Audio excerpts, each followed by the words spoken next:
Hi everyone, so season 23 has just ended 2 days ago, and season 24 is just around the corner with the ethereal weapons that are gonna boost everyone a ton, and it's gonna be very exciting. I'm sure you have seen some of my videos already, or if not, then go check out some of my guides.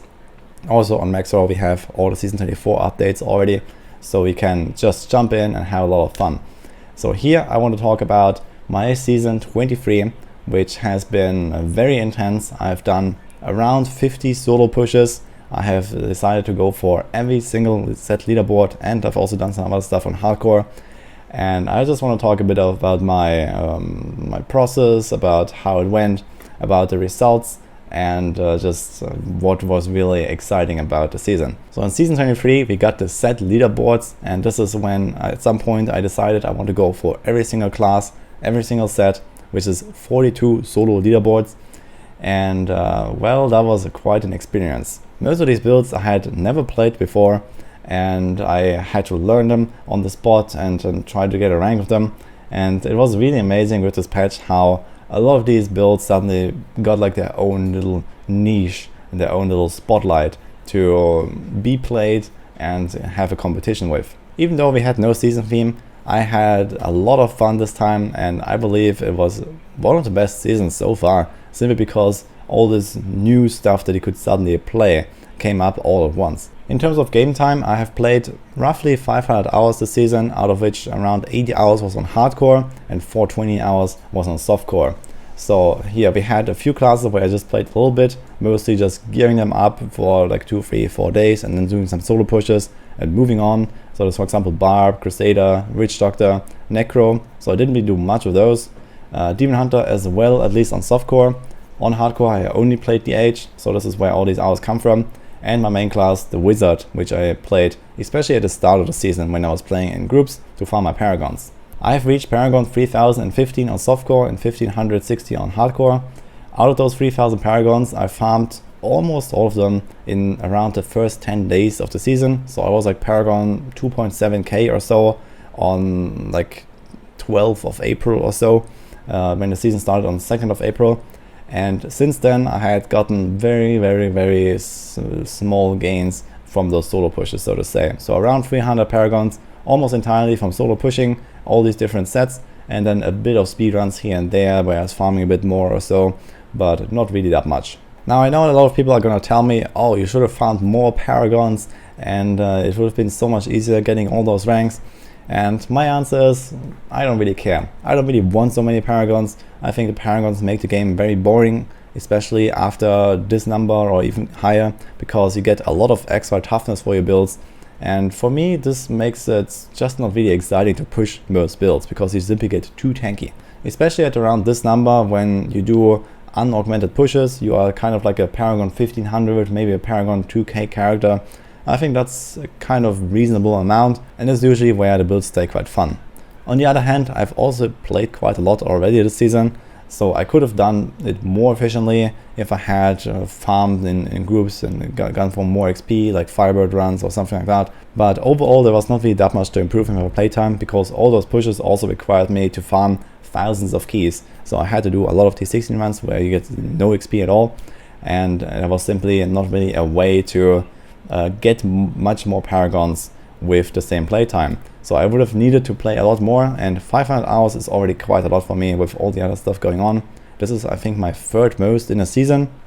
So I only played more in season 5 and in season 20, I believe, where I had like 600, 700 hours each. And this was in like way different times when there was a lot less to do. And even like this is the second highest Paragon I've ever reached in a season, with around 3k. My highest was 3.5k in season 20. So overall pretty good stuff here. I've completed 5,500 bounties this season, so that was an amazing time, trust me. And just in general, it was really cool to play those different builds on all the classes actually. So here we have an overview that was made by one of my loyal viewers, Soul Goodman, who has also played with me on hardcore quite a bit. So he has gotten quite some good ranks there, and we have played together here and there for farming. So big thank you to him. And he has compiled everything in one overview here, all my ranks. And we have a little summary down here, which is very interesting. So we have 26 top 11 ranks, which is yeah, almost 2/3 of all my clears basically, have ended up on front page, which goes up to top 11. And then there's also a few top 3 ranks, and I have one rank 1 at the end of the season, which is the LOD Shimizu Tempest Rush Monk. So this is something I am very excited about. I did this very early in the season. This was like 2 months ago or something, one of my earlier pushes, and it has kept the rank 1 until the very end. So on one hand, I'm very proud of that one. That was like one of my main pushes I wanted to do this season, and I could have still gone a bit higher. This was one of the very few augmented pushes that I've done with rather good gear. So most of the time I had not really optimal gear, and I definitely didn't have augments on my pushes. There were only very few. One other was the Rafma, where I had augments, and the firebirds. And then some other builds here and there I had like 1 or 2 or 3 augments when I had some crimson piece that I reused on some builds, or maybe a ring or something like that. But essentially everything else was unaugmented here. Obviously with so many different pushes, there's no way at all to farm all these gems that you need to augment. Like one set of augments is something like 15 to 30 hours, depending on how high you want to go and how fast you farm them. Usually my augments are something like 100 to 120, and each of those gems takes like 1.5 hours or so. So obviously no way, but a few of them I have done with augments, and yeah, we had this rank here at the end. Kind of sad to see that not more people tried it with the Shimizu Monk, and now we're gonna have the Wave of Light. Some other really cool clears that I'm proud of are the Desire rank 2. So here I pushed this right at the end of the season, and I was really proud of that one. It's a very squishy build, very difficult, especially with my Paragon, no augments. I was usually getting 1 or 2 shot by many things, and this was a very fun push. I really liked that twister build. And we also had a rank 2 in Uliana. This was also something I pushed right at the end. I was actually going for 131 with a few hundred keys, and I got extremely close with like 6-minute boss spawns and stuff, and then closely failing them by like 10 seconds. So that was quite unfortunate, but in the end it didn't matter. I did a 129, was still rank 2, because there was someone else in the end pushing like a few tiers higher where I was out of reach for myself. And on a lot of the off-meta stuff especially, we had a lot of good ranks. So everything that is not Bone Spear on Necromancer, basically everything on Witch Doctor. Obviously this is not really populated leaderboards, no one is really playing Witch Doctor, but obviously on the high end there's always some Witch Doctor lovers trying the hardest, and I still had to compete with those. In general, we only had one single rank that was not in the top 100, which is the Gears of Dreadlands on softcore. Fun fact is, I've cleared higher than this on hardcore with my 1500 Paragons. So I did this, go out the age also rather early, and I used the Valor setup, and then on hardcore I used the Odyssey's End setup. I made a video talking about this recently, and I think Odyssey's End is definitely quite a bit better, and I think this pretty much confirms it, because I didn't really do that few keys here. I had a really good rift when I cleared this 130, so it was a decent run, but I easily cleared 130. I almost cleared 131 on hardcore. So I can show that quickly. If we go here, I am rank 14 actually with my 1500 Paragons here. This was also with like a few missing augments and stuff, and I got like I think 2 or 3 attempts at like 15 minutes 10, 15 minutes 20 at 131, so I could have gone a bit higher, but in the end I left it here. And we also had some other funny hardcore clears. So for example on Marauder I've done my Ball Lightning clear, which actually ended up not even that badly here. Obviously Ball Lightning is a big meme and a terrible build, so you can't really compete, but you could have tried to go even to front page here, because hardcore leaderboards are literally dead, and there's usually not that much going on some of those because the population is quite small there. Shadow's Mantle, I didn't get anything because I died, so this was my only rip this season when I was pushing Impale, but I did so with Convention of Elements, so I was extremely squishy, didn't have Elusive Ring. That was just something to spice it up for myself and for the viewers. Didn't work out, but we got quite close to something like 120 here at some points. Here's Nini, my fiancée. She was, I think, rank 2 when she did a clear, ended up at 12, so pretty good stuff. We played quite a bit together on hardcore as well, so that was a great time with her. I have Unhallowed Essence, a pretty solid rank here. This was actually a rank 1 when I did it back in May, and it ended up rank 5 with multi-shot, so that was pretty cool. You see here some guys are doing Hanging Arrow UE instead of multi-shot, but here's also some multi-shotters, so that's pretty nice. Natalya, we also have a decent rank. This was with Fan of Knives and Shimizu, so pretty fun. Obviously also kind of a meme build these days when there's other builds like Rapid Fire and N6 God 4. But again, we got a solid rank here, and it was really fun to play some Shimizu on hardcore. And so I did the same also on LOD actually, where I just didn't want to touch rapid fire again, and we did this here. So overall, pretty funny stuff with those hardcore pushes, especially the Shimizu ones. So I like doing those, and it was quite entertaining, it was quite fun. And in general, I like doing a bit of hardcore here and there, even with the game crashes and this stuff going on. But luckily, I dodged all the game freezes, all the game crashes, and usually I was being protected by my teammates, or was in town, or maybe I crashed right on entering a rift. So I think in total I had like 7 crashes in those 80 hours, and I actually dodged all of them. Anyway, let's go back to this overview here. So as you can see, my worst ranks overall are actually all the real like meta builds. And this is not really surprising, I believe, because usually this is where most of the competition is, and also where you have the highest Paragon people competing as well. So there are some builds that are also very Paragon and gear dependent, or simply have like less of a range where you can fish a lot, or where you can simply play better than other people. One such example is the firebirds.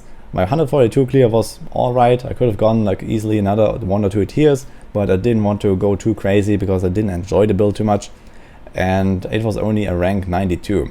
And this is simply a build where, yeah, you just have to pass the gear check pretty much, and this is about it. You have small AoE, you have no area damage, you can fish a little bit, but it's not really something with like high RNG requirement. It's simply a build where you can't really outperform others when they have a much stronger character than you. This is completely different on some of those extremely squishy builds and very hard to play builds. There's, for example, Zunimasa, where I got a rank 9. You know, Zunimasa is super difficult. Mundunugu, not necessarily very squishy, but also very difficult to perform well with that build. And there's a bunch of others, like Multishot, like the Desere here, like Uliana. These are builds that actually require you to play them properly to perform well. Also, for your own pushes, you always have to think about like how difficult is that build to play, how many people can play that build. If you want to get a high rank, especially on some of these off-meta leaderboards, it is definitely quite doable if you manage to learn this build properly, because not a lot of people really take the time to do that. And I think here we can see a very clear correlation between how difficult a build is and my ranks, so to say. This is not always really the case, because sometimes I've simply not tried as much as I have on other builds. So some builds I've actually invested like a few hundred keys, or at least like 50 to 100 keys. Some others I have done initially like 5 keys and moved on because I didn't really care much. So one example here, for example, is Wrath of the Waste. 132 is obviously a potato clear with 3k Paragon, so I could have easily gone probably another 8 tiers or something to 140, but I just didn't want to. So Wrath of the Waste, I have done some really insane clears in the past, especially in season 20. I've pushed this with like 1,500 keys or so and cleared up 140 there. Also Frenzy Barb, I just went in there, I did a 12-minute time, which was like some decent map, got a nice pilot, and that's it.